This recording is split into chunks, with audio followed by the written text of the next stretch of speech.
Good morning, whoop-de-doo, hoop-de-hoo. Yes, it is Tuesday morning, and it's 8:31. 8:31. If you're not out of bed now, you should be. This is Keith Hayes with Mirador Television out of the White Hart Hotel in the centre of Lewes in East Sussex. Oh, wow, that's a mouthful, isn't it? But look at the rafters behind me.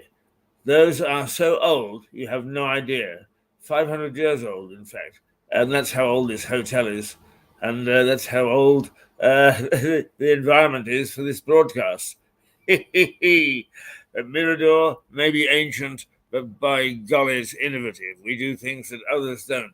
And sometimes people try to stop us from doing those things. But nevertheless, it's an alternative form of television. And we welcome you to watch us a little bit, a lot, and in between.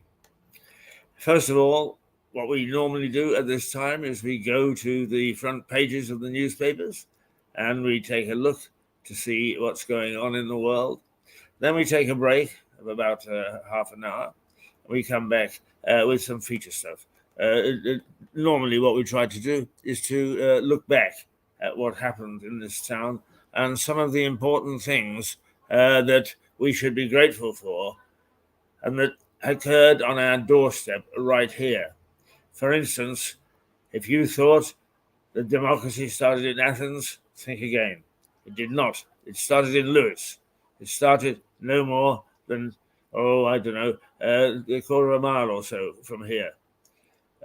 When the Battle of Lewes took place in 1264. Mind goes a little at this hour of the morning. And where Simon de Montfort headed a group of barons and took on King Henry III and said, "Look here, Kingy, you are spending our money. You're giving all the choice positions to your pals and your relatives who are way back in Normandy, and we're fed up with it. We want a bit more parity. We want a bit more say."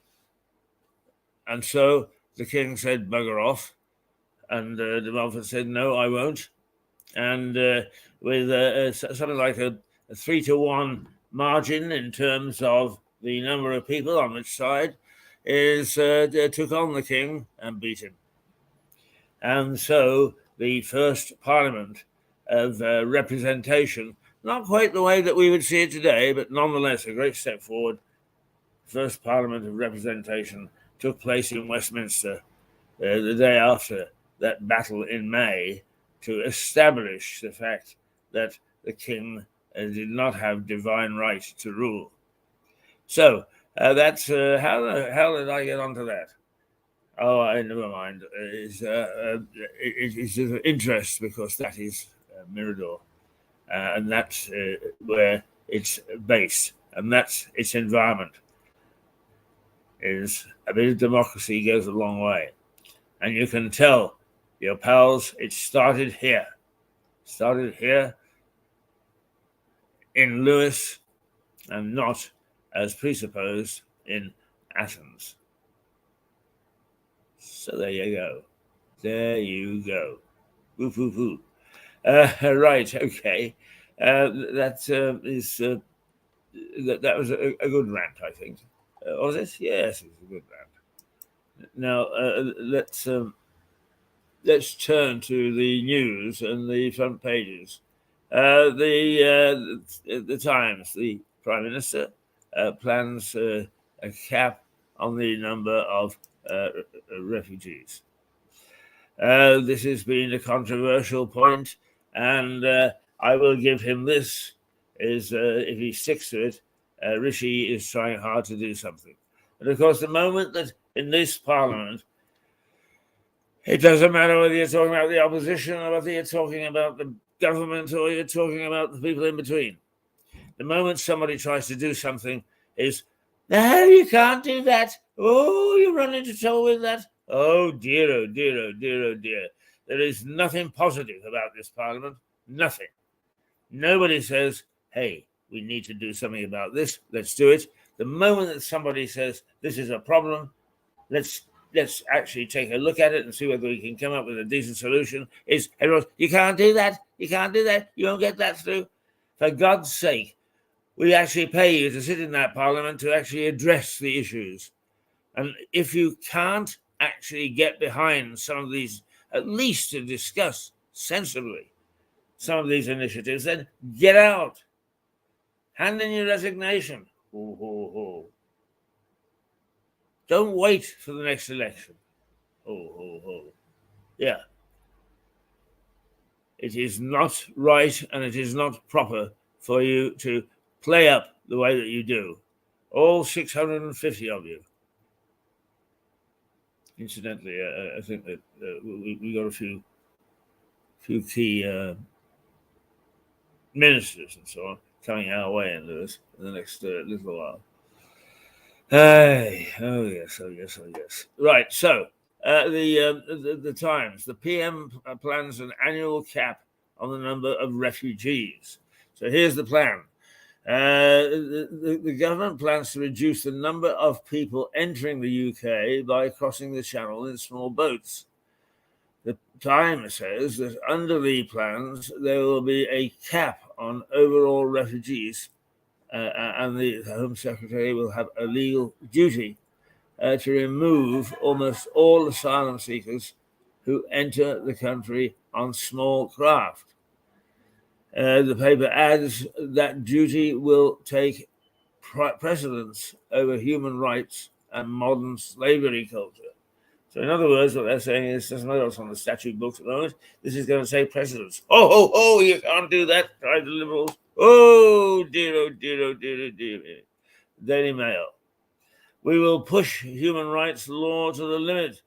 Ministers say they won't break, but will stretch the boundaries of international law in a new crackdown on channel migrants. We'll just push human rights law to the limit, reads the headline in the Daily Mail. The paper also says ministers have been advised that the proposals are lawful, but push the boundaries of the European Convention on Human Rights. It adds that people arriving by illegal routes will be able to appeal against asylum decisions only once they have been gone away, departed from the UK, with exceptions made for children and the gravely ill. There we are. David, Daily Express. Sorry, the reason I said David is it's Sir David, meaning Sir David Attenborough. I've toured the globe, but nature here is just as dramatic. He's taking a look in a new television series at our domestic wildlife. Home Secretary throws down gauntlet to opposition over migrant crackdown. And Suella, dear old Suella Bowman, back law to stop boats or betray Britain, she says. She's a feisty one, that one. Right? The Home Secretary, Suella Braverman, has told the Daily Express the government owes to the British people to solve the issue of channel crossings, and the Labour and others who oppose these measures are betraying hard-working Brits. Zoom! Right, go for the jugular. But you shouldn't have to. We should meet to find a consensus. Should. All right, the I. Sunak, a plan to stop channel migrants may be unworkable, Tories warn him. Oh, here we go. Maybe it will be, but maybe it won't be. It's an initiative, and nobody else has actually managed to take it on head on. I'm not a great fan of Sunak. I've been quite blunt. What makes you think that? From some of the comments I make.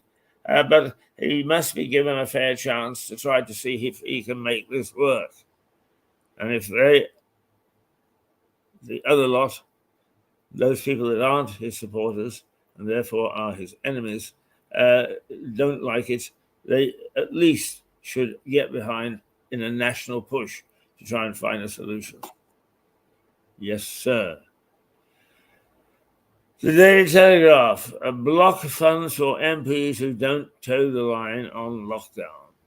Well, that's going back to our Matt Hancock, who is getting into hot water over his handling of Brexit. Well, lockdown, actually, not just Brexit. Will this lockdown issue never go away?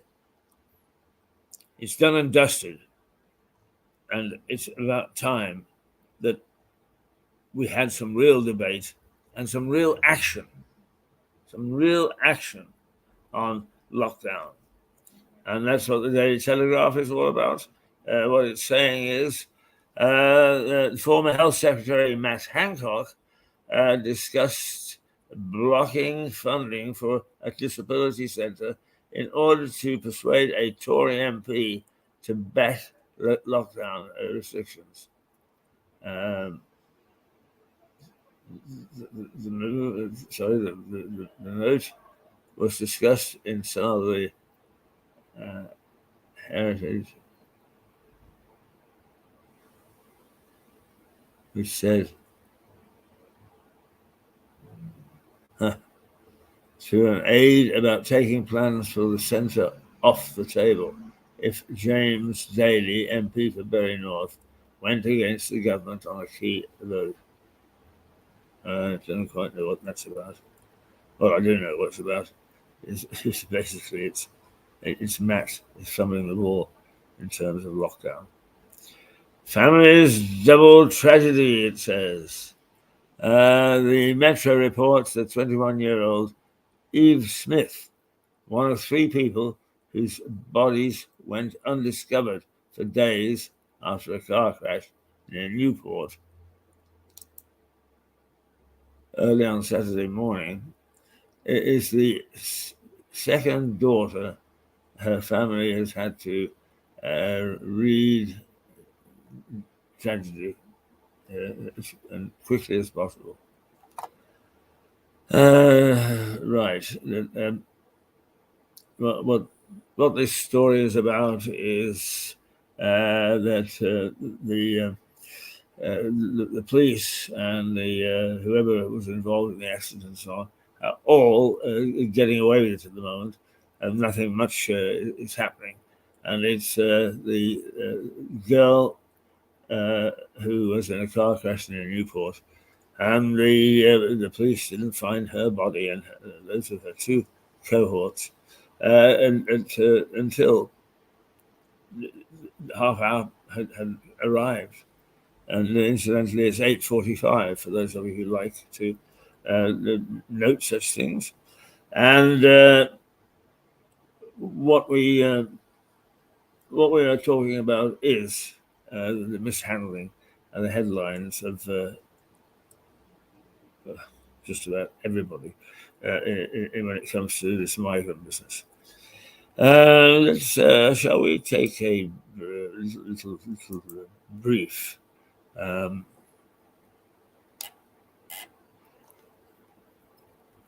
shall we take a little brief look at the weather prospects for the moment?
Right.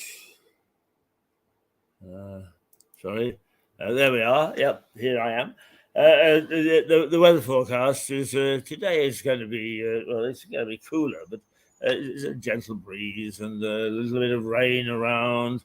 But generally speaking, we have to brace ourselves for the rest of the week. There's a weather warning in effect, and it looks as if we're going to have snow and ice, probably starting tomorrow. So do be careful. Whether you're walking, driving, talking, whatever you're doing, watch out, because if you don't pay attention, you'll end up on your backside, crashing to the ground because of the icy conditions. So there you are. There you go. Now, the Metro is a family's double tragedy. It goes on to talk about the three youngsters not found in the car for 3 days. The Mirror, gets it gets cracking, doesn't it? Yes, actually, the Mirror gets cracking because what it's doing is it's calling on. Let's see, who's it calling on? Calling on the government, really, I suppose, and in the hope that they'll get some reaction and some action. Because what it's saying is Sunak, Prime Minister Rishi Sunak, must stop this farce. Must stop this farce, it says. And basically, the farce that it's talking about is that in his departing premiership list of people to be recognised is Rishi Sunak is faced with the fact that our Boris, late of Westminster, has should be stopped, or it should be reversed, that he has given his father a knighthood. Now, does the father warrant a knighthood?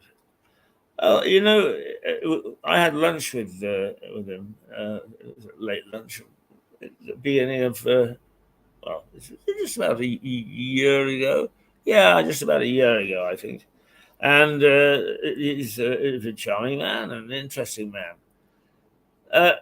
He's been around. He's done this, and he's sort of seen that. And the fact of the matter is that he is a man of considerable ability, and he was in Lewis to actually to give a talk about his book. And if in fact he merits a gong, then I see no reason why he shouldn't be given one. If he doesn't merit a gong, then yes, by all means, take a look and say this should not be given to this man because it's patronage. It's more than patronage; it's nepotism. That's a nice word, isn't it? Nepotism. Should Boris give his father a knighthood? Well, first of all, let me say that I am schizophrenic about the honours system. I think that we should have an honours system. I think it has been already discredited because they throw it around like confetti and it's all amongst their own little lot and nobody else really gets a look in. Oh, they give the odd lollipop lady an OBE or something and make a big fuss of it. But generally speaking, it's a whole farce. It's rubbish. Now, I don't want to see it done away with.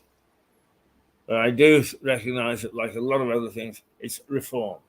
So if you're going to use it as a recognition for services rendered, whether to the soap in the water, the litter on the streets, or whatever, is you need to make sure when you give out an honour that it is earned and that it is welcomed by society generally.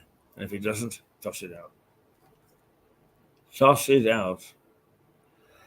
Right, the Daily Star. I'll make you an offer you can't refuse. Knight my dad. Yeah, so that's a Star, as you might have guessed. And the headline is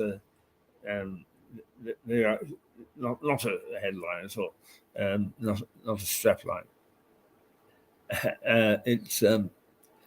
It's playing on the fact that this looks like he shouldn't have done it because it's his dad. I don't buy that argument, but I can understand why some people would get upset. But as I just said, I think reform in the honour system on reform revealed the biggest super-emitting methane leak threatens the climate. And that is, if true, it's a very, very difficult thing to live with. Let's see which paper we're talking about. The Guardian, yeah. It has more than 1,000 super emitters. Right.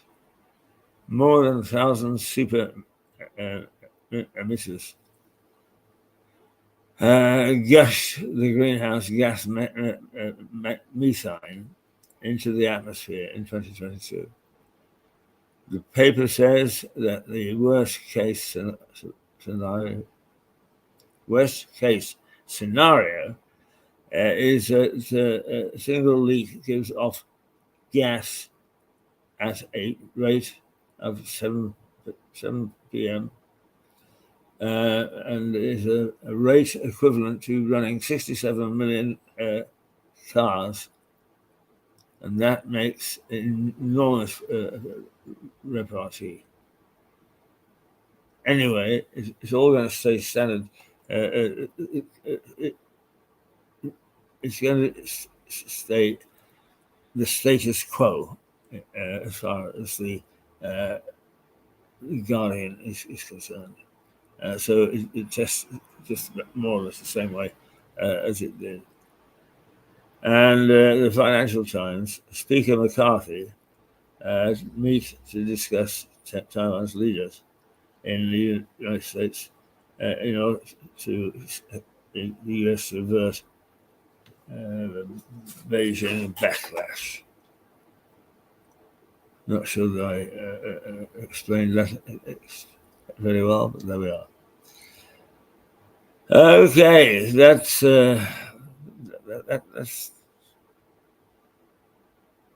yes. That's the papers tucked away nicely, and it's 8:55. Let's just take a look to see whether there's anything of note on the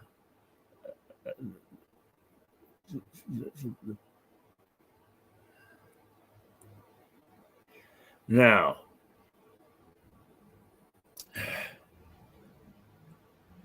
Let's see. Sussex Live News.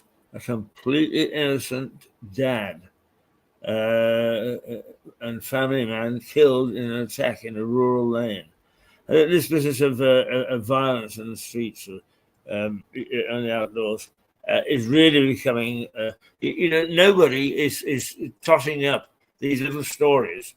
Just in this area alone, over the last couple of weeks, we had death after death after death from attacks in the streets. So Sussex Live says a completely innocent dad and family man was killed in Emsworth attack in a rural lane.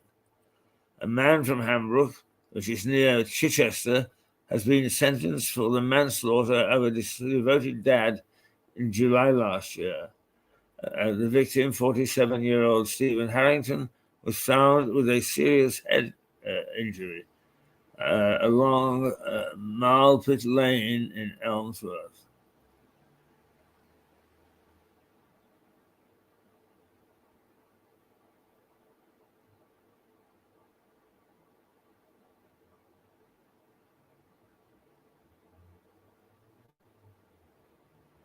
So there we are.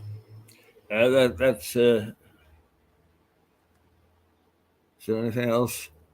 Is there anything else at all of note locally? We don't deal in the trivia. Snow is forecast in key Sussex towns. We already told you about that. As winter conditions are set to hit the county, a major Sussex A road is set to close for 3 weekends in a row. Where's that? The A27 in Lancing is to close for 3 weekends in a row as nearby construction work continues. Okay. A woman suffers head injury after a serious attack in town. Here we go again, you see. There's a pattern emerging on these things. And does anybody bother to pay attention to it? No, they do not. Right. A woman was left with a head injury and required hospital treatment following a serious attack in Crawley. The victim, who was attacked on Hudson Road at around 9:15 p.m. on February the 24th, was taken to hospital for her injuries at the time and has been receiving surgery from specialist officers since being discharged. Well, that's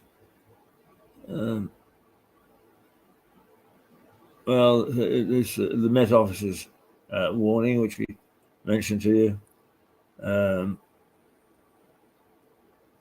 What they're saying is that a 13-hour warning for Sussex as snow and ice is expected across the country. The Met Office has issued this warning, and it's been forecast in parts of the county as the mercury could plunge as low as -3 degrees overnight. The warning is in place between 9 p.m. tonight and at 10 a.m. tomorrow morning. And that was last night to Tuesday morning. Well, it's cool enough out there that we haven't seen any snow. So there we go. That's the stuff that legend is made of. It's 8:59. And time for us to take our hour's break. Shall we? Yes, I think we should just remind people of what. Here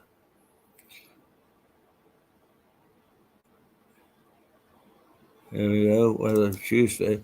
Here it is.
Oh, generally, that's a dirty little laugh, isn't it?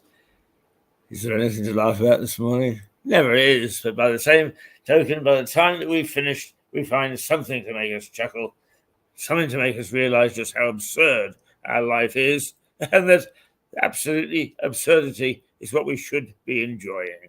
All right. Now we're going to take our half-hour break. And in doing so, we will give you a chance to gather your skirts, get into the kitchen, get a nice cup of coffee. It is 9:02 now. I better go. See you in half an hour. Toodle, toodle, toodle, pip.